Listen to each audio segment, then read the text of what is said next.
నా boy friend నా స్టాకర్ను మా ఇంట్లోకి రానిచ్చాడు. దానికి గల కారణం నిజంగా దారుణంగా ఉంది. కొన్ని నెలలుగా నా మాజీ ప్రియుడు నన్ను స్టాక్ చేస్తున్నాడు. గిఫ్ట్లు పంపడం, అస్థిరంగా ప్రవర్తించడం. నా బాయ్ ఫ్రెండ్ కోల్ దీని గురించి అస్సలు పట్టించుకోలేదు. నా పుట్టినరోజు కోసం డెకరేషన్ చేయమని అతను నా మాజీని ఇంట్లోకి కూడా రానిచ్చాడు. నేను చాలా భయపడ్డాను.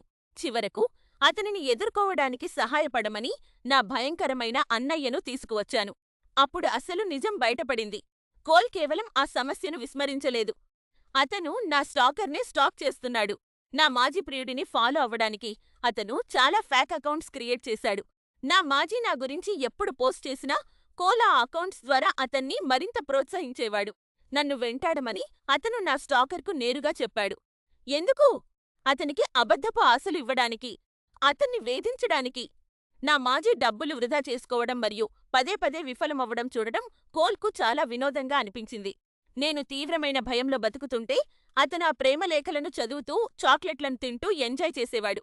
కోల్కు నా బాధ కేవలం అతని వికృతమైన ఆటలో ఒక ఉత్పత్తి మాత్రమే. నేను ఇప్పుడు మా అన్నయ్యతో ఉంటున్నాను మరియు పోలీసులకు ఫిర్యాదు చేస్తున్నాను. నేను ఒక మంచి వ్యక్తిని చేసుకున్నానని అనుకున్నాను, కానీ నేను ఒక రాక్షసుడిని కనుగొన్నాను.